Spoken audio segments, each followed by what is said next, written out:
পরিবারকে একসাথে নিয়ে মনোরম কোনো স্থানে ভ্রমণ করার মতো সুখ কোথায় আর আছে। সারা জীবন তো সেই নিজের বাড়িতে আছি, কিন্তু মাঝে মধ্যে কোথাও একটু ভ্রমণ করা দরকার। তার এতে কিন্তু মানসিকভাবে অনেকটা শান্তি পাওয়া যায়। তাই আপনারাও পরিবারকে সাথে নিয়ে বেরিয়ে পড়ুন ভ্রমণ করতে বা একটু কাছে পিঠে কোথাও ঘোরাঘুরি করতে। নমস্কার, কেমন আছেন সবাই? আমি শান্তি, আমার নতুন একটি ব্লগে সবাইকে অনেক অনেক স্বাগত। আশা করি সকলে ভালো আছেন আর আমরাও সবাই বেশ ভালো আছি। আমার ভিডিওগুলো যদি ভালো লেগে থাকে তাহলে প্লিজ আমার চ্যানেলটি সাবস্ক্রাইব করবেন আর পাশে থাকা বেল আইকন বাটনটি টিপে অল নোটিফিকেশন অন করে রাখবেন। আজ দিনটি হলো 27শে ডিসেম্বর, শুক্রবার। গতকাল আমি আপনাদের সাথে আমার এই ভিডিওর আরও একটি পার্ট শেয়ার করেছি। আজ করব পার্ট 2 আপনাদের সাথে শেয়ার। আসলে একসাথে তো অনেকটা বড় হয়ে যেত ভিডিওটা, তো সেই জন্য আমি দুটো ভাগে ভাগ করেছি। আর এখন না আমরা যাচ্ছি ইমামি জগন্নাথ টেম্পল। এটা কিন্তু উড়িষ্যাতেই আছে। কথাতেই আছে বয়সের সাথে বুদ্ধি আসে আর ভ্রমণের সাথে অভিজ্ঞতা আসে।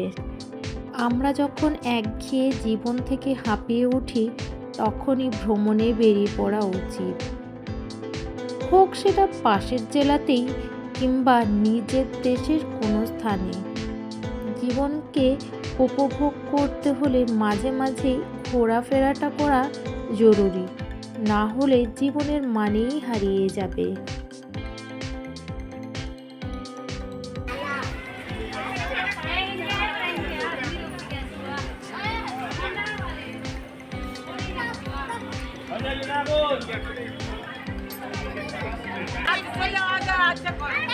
এই মন্দিরটার নাম হলো ইমামি জগন্নাথ টেম্পল। দেখুন চারিধারে এত সুন্দর ফুলের গাছগুলো লাগিয়েছে আর ফুলগুলো ফুটেওছে এত বড় বড় হয়ে, খুব সুন্দর লাগছিল দেখতে। আর জানেন, এই মন্দিরে ঢোকার আগেই না শু স্ট্যান্ড বলে একটা জায়গা আছে, সেখানে আমরা সবাই জুতো খুলে রেখে এসেছিলাম। কারণ এমনি জায়গায় জুতো টুতো রাখলে হারিয়ে যাওয়ার একটা ভয় থাকে, তো সেই জন্য সেখানে রেখে তারপর সাইডে এসে আর পা ধোয়ার জন্য ওখানে খুব সুন্দর জলের ব্যবস্থা করা আছে। সাথে আমরা একটু হাতটাও ধুয়ে নিয়েছিলাম, সামনে একটা কল ছিল। আর এই জায়গাটা দেখছেন, এটা হচ্ছে পবিত্র জল।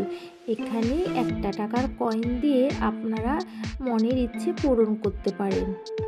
যদি কখনো কেউ এই মন্দিরটায় আসেন বা যদি উড়িষ্যাতেও আসেন, একবার এই মন্দিরটা দর্শন করে যাবেন। সত্যি অপূর্ব দৃশ্য ছিল।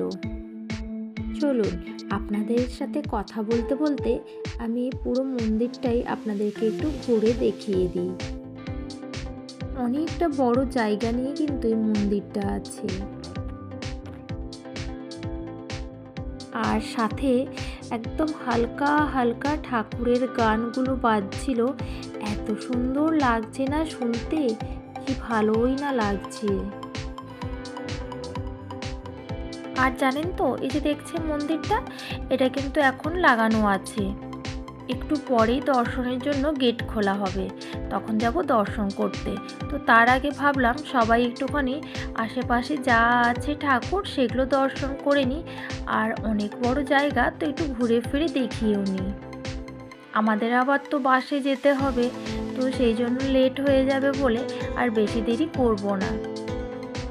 এই ঠাকুরটা হলো এটা শ্রী কাশী বিশ্বনাথ টেম্পল। খুব পরিষ্কার পরিচ্ছন্ন, খুব সুন্দর দেখতে লাগছিল। আর এই কাজগুলো উড়িষ্যাতে কিন্তু একমাত্র লক্ষ্য করা যায়। দেখুন কি সুন্দর সুন্দরভাবে কাজ করা আছে। উড়িষ্যার কিন্তু প্রত্যেকটা মন্দিরেই এই রকমভাবে কারুকার্য করা থাকে। জয় জগন্নাথ। আর এইদিকে আমার কর্তামশাই দেখুন ফটো তুলবে বলে দাঁড়িয়ে আছে। চলুন আগে দর্শনটা করে আসি। গেট খুলে দিয়েছে, দেখেছেন কত ভিড়, আর আমার মেয়ে ওদিকে একা একা দৌড়চ্ছে। তবে মন্দিরের ভেতরে আমি কিন্তু ভিডিও করতে পারিনি, কারণ ওখানে বারণ করা আছে। তো জাস্ট ভেতরে ঢুকেছি, এইটুকু পর্যন্তই আমার ভিডিও। তারপর আবার বাইরে বেরিয়ে ভিডিও করা হবে। দর্শনটা করেছি খুব ভালোভাবে, অনেকক্ষণ ধরে কিন্তু ভিতরে আমি দাঁড়িয়ে থেকে দর্শন করেছি। আর শীতকাল বলে জগন্নাথ দেবকে কিন্তু শাল পরিয়েও রেখেছে। কাল আমার মেয়েকে কোনো মতেই আর শান্ত রাখা যাচ্ছিল না, এত বদমাইশি করেছে কিছু বলার নেই, একটা কোনো কথাই শুনছিল না। দেখুন কি সুন্দর দেখতে লাগছে, মনে হচ্ছিল যে এখানটায় আমি 1 ঘন্টা ধরে বসে থাকি। আর দেখুন ফুলের গাছগুলো, সত্যি কি অপূর্ব দেখতে লাগছে। তবে জানেন এই জায়গাটায় নাকি যখন সন্ধে হয় তখন খুব সুন্দর লাগে দেখতে, তখন তো আরও বিশেষ করে লাইটগুলো জ্বালিয়ে দেয়, তো সেই জন্য নাকি এই দৃশ্যটা আরও সুন্দর হয়।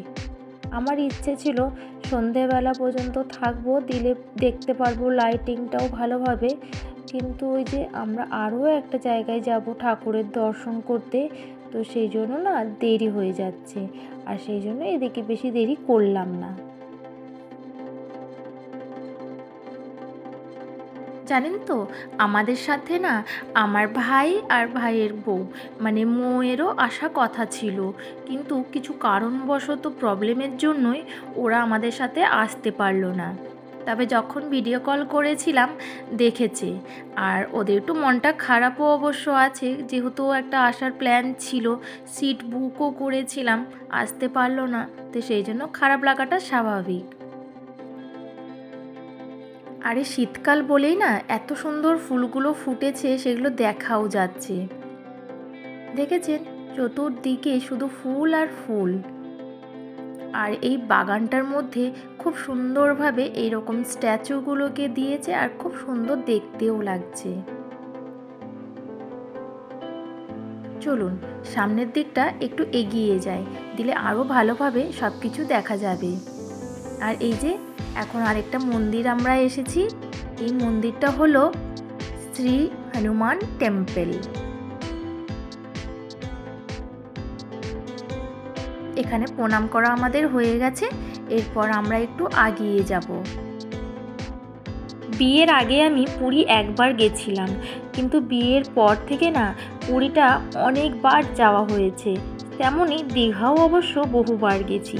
তবে বিয়ের পর প্রথম আমি যখন পুরী যাই তখন গেছিলাম মামা শ্বশুরদের বাড়ির সকলের সাথে, আর সাথে ছিলাম আমি আর আমার হাজবেন্ড। উড়িষ্যার দিকে কিন্তু প্রচুর মন্দির, শুধু উড়িষ্যা কেন আমাদের ওয়েস্ট বেঙ্গলেও অবশ্য অনেক মন্দির, কিন্তু উড়িষ্যাতে মন্দিরগুলো প্রায় এক ধাঁচেরই তৈরি।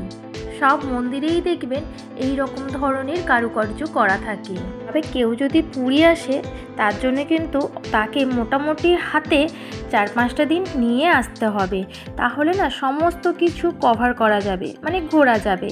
আর আমরা গেছি তো অনেকবার, সেই জন্য আমরা বেশিরভাগ যাই ওই সমুদ্রের জন্যই।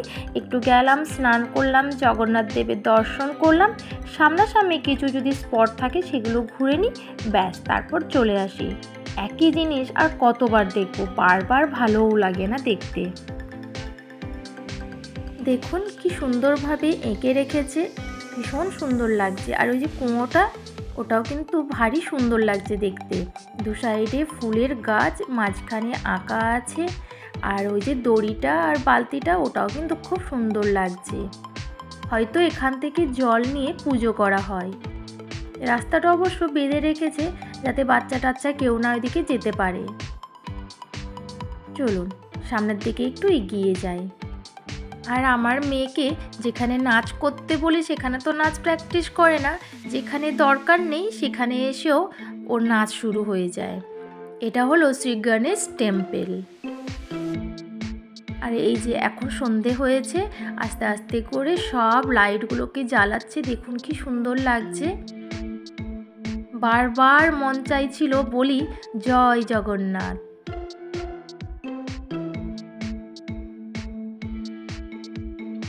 চলুন এবার গুটি গুটি পায়ে আমরা সামনের দিকটা এগিয়ে যাই।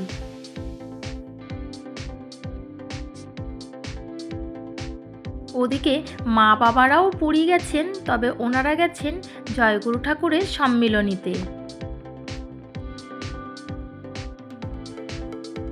এখানে না মনে হয় হয়তো ঠাকুরের সঙ্গ হয় বা কোনো মিটিং বা হয়তো ঠাকুরের পুজো টুজো বা কিছু একটা হয়ে থাকবে, কিন্তু হল রুমটা ভীষণ বড়।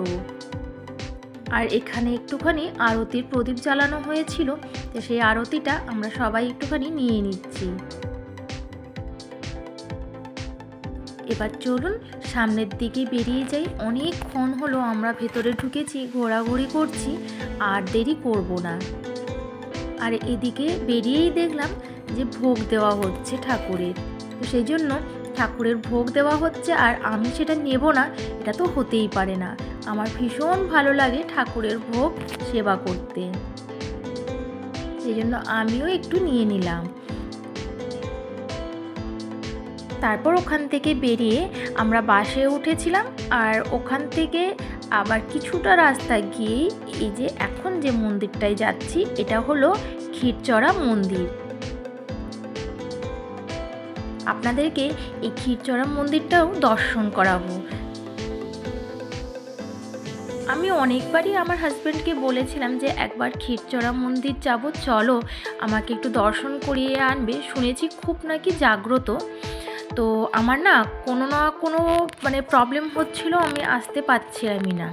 তো ভগবান আমার ডাক শুনেছেন হয়তো, সেই জন্যই আমি আজকে এই জায়গাটায় আসতে পেরেছি।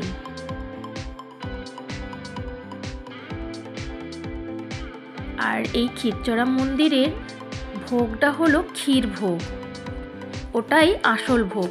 তবে আমরা যখন পৌঁছাই তখন কিন্তু ক্ষীর ভোগ বানানো হয়নি, যেটা হয়েছিল সেটা ভোগ লাগানো হয়ে গেছে। এরপর আবার রাত্রি 9:30 হবে ভোগ দিতে, তো সেই জন্য আর এতটা দেরি করলাম না, আমরা এমনি দর্শন করেছিলাম, ভোগ দেওয়া হয়নি। প্রচুর ভিড় হয়েছিল, অবশ্য এই সময়গুলোতে একটু ভিড় হয়, তো ওই ভিড়ের মধ্যে আমরাও চললাম গুটি গুটি পায়ে দর্শন করব বলে। দেখেছেন দু সাইডে কত রকমের দোকান বসেছে, কত কিছুই না আছে, তবে সব কিছু কিন্তু নিরামিষ, অনিয়ন আর গার্লিক কোথাও নেই। আর এখানেও সেম প্রসেস দেখলাম, জুতো খুলে পা ধোয়ার জন্য এইরকমভাবেই জল রাখা আছে, আর তারপর সামনে অনেকগুলো জলের ট্যাপ আছে, তো সেইখানে হাতটা ধুয়ে আমরা মন্দিরে প্রবেশ করব। আর তার আগে এইখানটা একটু বসেছিলাম সামনে, মন্দিরটা একটু আশেপাশেটা দর্শন করব বলে। চলুন এরপর আমরা শ্রীকৃষ্ণের মন্দিরে প্রবেশ করি। আর এখানে আসার পর না আমার গোপুর কথা ভীষণ মনে পড়ছিল।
হরে কৃষ্ণা, রাধে রাধে, জয় গোপাল।